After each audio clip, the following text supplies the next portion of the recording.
와우 친구들, 빡빡이 아저씨야. 자, 여러분들 오늘은 다이어트라는 분들에게 굉장히 많이 고민하고 있는 지방, 이 지방에 대해서 한번 알아보도록 하겠습니다. 이제 사실 지방 얘기하니까 굉장히 화나는 게 하나 있는데, 여러분 진짜 사실 우리 PD님들 진짜 다 같이 이제 인바디를 쟀는데 체지방률이 거의 다 평균 30%입니다.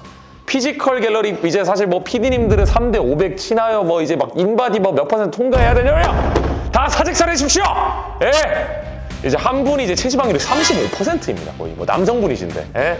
건강 유튜브인데 가장 건강하지 않다. 우리가 지금 진짜 당장 20% 밑으로 빼도록 하겠습니다, 여러분들. 네. 자, 아무튼 여러분들 어쨌든 이 체지방률이 높으면 이 흔히 말하는 비만이 오고, 이 체지방으로 인해서 각종 성인병을 유발하는 그런 원인이 되기도 하죠. 결국 이제 이 다이어트의 목적은 바로 이 체지방을 빼는 건데, 그런데 다이어트 하는 사람들 중에 무조건 지방을 끊어야 이 체지방이 줄어든다고 생각하시는 분들이 있습니다. 물론 어느 정도는 맞는 말인데, 이제 기본적으로 음식을 구성하는 영양소인 이 탄수화물, 그리고 단백질, 이 지방 중에 이 지방이 칼로리가 가장 높고, 이제 일반적으로 지방은 총 영양소의 30% 미만으로 섭취해 주는 게 좋습니다. 포화지방의 경우에는 10% 미만을 먹는 걸 권장하고 있고요. 네.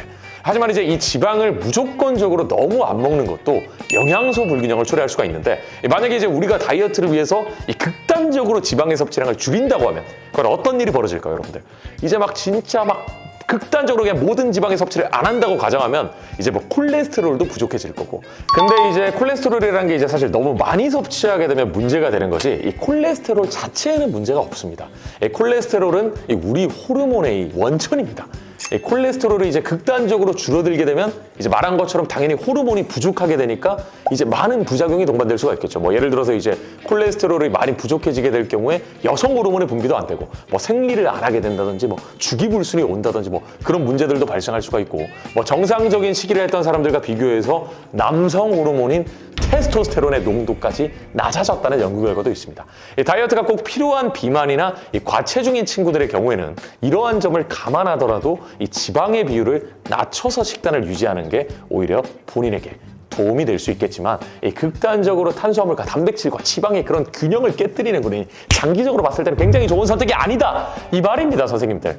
자, 그럼 이제 지방은 어떻게 먹어야 될까요? 이제 사실 우리가 끊어야 될 지방은 흔히 알다시피 포화지방인데, 이 지방은 이제 포화지방과 불포화지방산으로 나뉘어져 있습니다.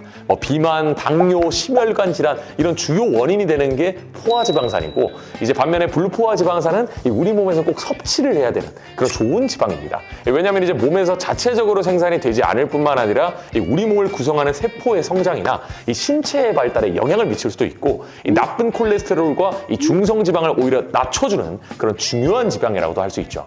이 불포화 지방산은 이제 여러 가지로 나뉘게 되는데, 이 단일 불포화 지방산과 다가 불포화 지방산으로 나뉘는데, 이 단일 불포화 지방산은 올리브유, 이 카놀라유와 같은 그런 기름이랑 이제 아몬드, 뭐 헤이즐넛, 이 피스타치오 같은 그런 견과류에도 많이 포함되어 있죠. 이 단일 불포화 지방산은 이제 나쁜 콜레스테롤이나 중성 지방을 낮춰줘서 이 심혈관 질환을 예방해주는 효과가 있고, 이 대표적으로 이제 뭐 지중해식 식단, 이런 불포화 지방산을 많이 포함하고 있는 그런 식단에 대표적으로 이제 올리브유가 꼭 포함이 되어 있죠.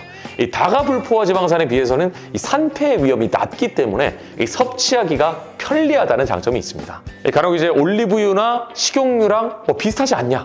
차이가 그렇게 크냐?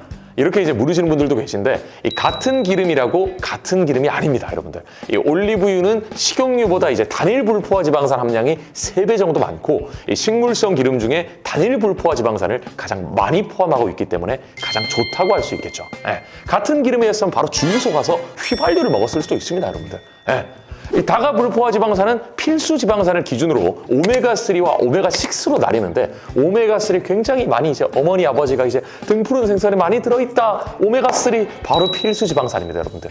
이 결핍된 경우에 이제 우리 몸을 구성하는 세포의 성장이나 신체의 발달에 영향을 미칠 수가 있고, 이 오메가3의 경우에는 얼마나 먹냐에 따라서 안구 건조를 완화해주기도 하고, 이 몸에 있는 염증을 줄여줄 수도 있으며, 이뿐만 아니라 몸에 쌓여있는 지방을 제거해줄 수 있는 이 다양한 역할을 하고 하고 있죠. 그리고 이제 오메가6의 경우에는 옥수수, 참기름, 콩기름 등에 포함된 지방 성분입니다. 이제 오메가6의 경우에는 염증을 일으킬 수 있는 물질이라고 좀 알려져 있기도 한데, 이 오메가6가 부족해질 경우에 이 피부가 이제 막 건조해지고 막 거칠어지는 등 그런 문제점이 발생할 수 있습니다.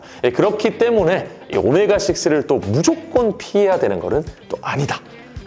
가장 중요한 거는 오메가3와 오메가6의 균형입니다. 이제 일반적으로 오메가3에 비해서 오메가6의 섭취 비율이 많은 사람이 굉장히 많은데, 이 경우에 염증 반응이나 혈전을 유발시킬 확률이 높아지고, 반대로 오메가3가 더 많을 경우에는 오히려 항염증 반응이나 혈전 생성을 막아줄 수가 있죠. 그리고 이제 일반적으로 서구화된 식단의 경우에는 오메가3와 오메가6의 비율이 1대10 이상인 경우가 좀 많은데, 이 비율을 적어도 1대4 정도로 낮추는 게 굉장히 좋다고 알려져 있습니다, 여러분들. 이제 하지만 현실적으로 오메가6의 섭취량을 좀 낮추기 쉽지 않기 때문에 이 오메가3의 섭취량을 오히려 좀 늘려주는 방법을 좀 더 추천하는 편이죠. 자, 아무튼 이제 다이어트 식단을 하는 사람들은 이제 대부분 좀 닭가슴살이나 고구마 등을 좀 먹는 이제 닭고야, 이제 하지만 부족한 지방을 좀 생선을 섞어주거나 오메가3 지방산 섭취를 해주는 게 굉장히 좀 좋은 방법이 될 수 있다라는 거를 꼭 참고해 주시면 너무 좋을 것 같습니다. 하지만 이제 절대적으로 지방의 총 섭취량은 늘어나서는 안 된다. 대신 그 지방을 양질의 좋은 지방으로 교체하는 게 핵심이다. 그리고 이제 많은 사람들이 좀 궁금해하는 거, 이제 키토제닉처럼 지방을 많이 섭취하는 다이어트의 시기가 어째서 다이어트에 효과가 있는가에 대한 이야기인데, 이제 사실 좀 허무하지만 그냥 칼로리를 줄였기 때문에 가능하다. 지방을 적게 먹던 많게 먹던 핵심은 이제 칼로리를 줄이는 거기 때문에, 그리고 이제 운동의 강도에 따라서 지방을 에너지로 쓰냐, 이 탄수화물을 에너지로 쓰냐가 좀 달라질 수 있습니다. 이제 속근하고 지근의 개입 때문인데, 이게 이제 크로스핏이나 바디빌딩 같은 그런 좀 쇠질은 좀 숨을 헐떡거릴 정도로 이제 고강도 운동이기 때문에 이 탄수화물을 주요 에너지원으로 사용하는 속근의 개입이 크다고 보시면 됩니다. 그러니까 이제 지방보다는 탄수화물의 섭취가 훨씬 중요하게 작용되겠죠. 이제 가끔 이제 운동 볼륨을 좀 높여보겠다고, 혹은 이제 원RM을 조금 이제 측정을 하려고 하시는 분들이 이제 고지방의 음식을 좀 섭취하시는 분들이 계신데, 이 지방이 그램당 높은 칼로리, 1g당 9칼로리, 즉 에너지를 많이 낼 수 있다고 하더라도 이 지방은 위에서 소화되는 속도가 좀 느리고 효율도 그렇게 좋지 않기 때문에 그렇게 추천하는 편은 아닙니다. 이제 오히려 그런 퍼포먼스 향상이 목적이라면 고탄수화물 시기를 해주는 게 도움이 될 수가 있겠죠.